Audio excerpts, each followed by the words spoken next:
தமிழக மக்கள் அனைவருக்கும் அன்பின் வணக்கங்கள். தமிழ்நாட்டில் சத்தியம் மலர்ந்தே தீரும்.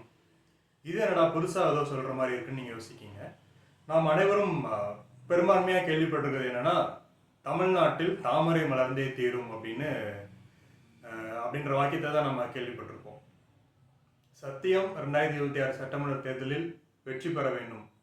சத்தியம் அப்படின்னு ஒரு தனியாக இருக்கிற ஒரு புது கட்சியா அப்படின்னு கேட்டிங்கன்னா இல்லை. சத்தியம் அப்படின்றது உண்மை.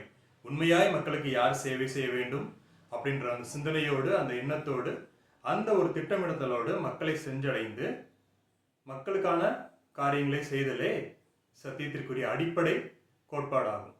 இது எந்த கட்சி செஞ்சாலும் அதை எப்படி அவங்களோட மனசாட்சியிலிருந்து உண்மையாக செய்கிறாங்களோ அப்படின்றத மக்கள் கண்டறிந்து 2026 சட்டமன்ற தேர்தலில் அவர்களுக்கு வாக்களிக்கணும்.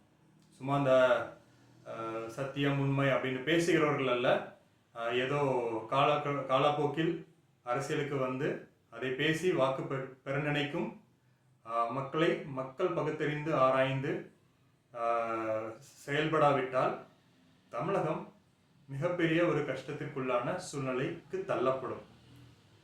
வருமுன் காப்பதே சிறந்தது அப்படின்ற அடிப்படையில் எந்த ஒரு கரைப்படியாத அந்த சத்தியம் தமிழ்நாட்டை ஆட்சி செய்யும் பொழுது தமிழ்நாடு சுபிட்சமாய், அதாவது மிகவும் ஆசீர்வாதமாய் இருக்கும்.